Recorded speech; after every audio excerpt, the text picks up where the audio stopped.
She stood in front of me, hand on the zipper of her dress, and said one sentence that changed everything I believed about myself. "That's why no one wants me," I whispered. She didn't laugh.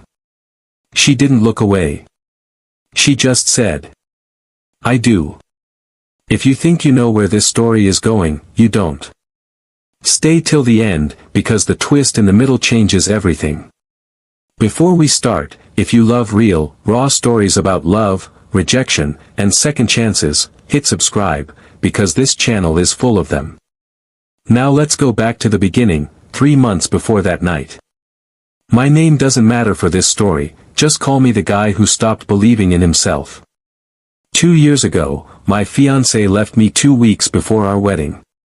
She didn't just leave, she told everyone why. She said I wasn't enough. Not ambitious enough, not exciting enough, not enough, period. That sentence followed me everywhere. It sat in every mirror I looked into.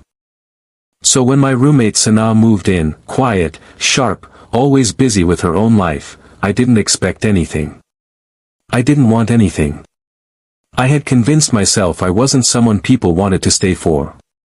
We were just 2 strangers splitting rent in a 2-bedroom apartment. Nothing more. That's what I told myself, anyway. Weeks passed. Small things started happening, the kind of things you don't notice until you look back. She'd leave my coffee exactly the way I liked it, even though I never told her how. She noticed when I was quiet and didn't push, just sat near me until I wanted to talk. One night I came home late, soaked from the rain, and she was waiting with a towel and no questions. I told myself it was just kindness. Roommates do that. Friends do that. But there was a night she caught me staring at an old photo of my ex. She sat beside me and said, "Whoever told you that you're not enough, they were wrong.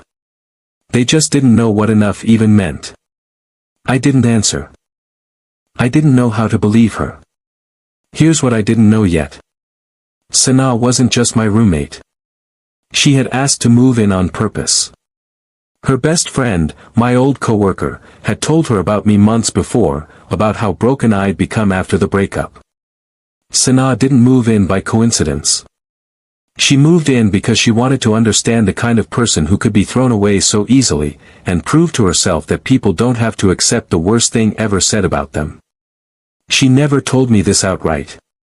I only found out later, from a message she forgot to close on her laptop. Part of me felt manipulated. Part of me felt, for the first time in 2 years, like someone had actually chosen to be near me. I asked her about it directly. I expected her to deny it, or worse, to leave. Instead, she said, "I moved in because I was curious. I stayed because I fell for you. Those aren't the same reason, and I need you to understand that." I told her I couldn't trust it. How could I know this wasn't pity? How could I believe someone actually wanted to stay when the last person who said she loved me left without warning? She didn't argue. She didn't try to convince me with words. She just said, "Give me one night to show you the difference between someone who's leaving and someone who's staying." That night, she got ready for a dinner she'd planned for weeks, something she said she'd been building up the courage to do. Before we left, she stood in front of the mirror, reaching for the zipper at the back of her dress that had gotten stuck. "Can you help?" she asked. My hands were shaking more than hers. As I fixed the zipper, I caught her eyes in the mirror, and everything I'd been holding back came out. "I don't understand why you're doing this," I said.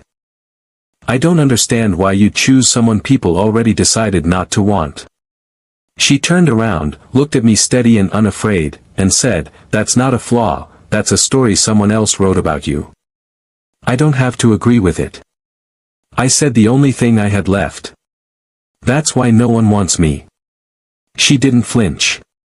She didn't offer comfort out of politeness. She just said, "I do." That night wasn't a movie moment with fireworks. It was quiet.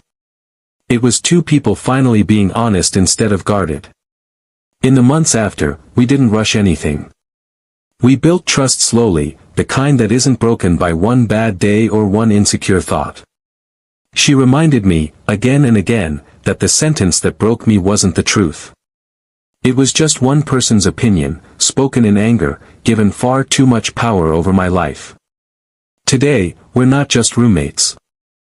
We're building something neither of us expected to find in a shared apartment and a stuck zipper. If this story meant something to you, or if you've ever been told you're not enough by someone who didn't deserve to have that much power over your life, let me know in the comments. Subscribe for more real stories like this one, and I'll see you in the next video.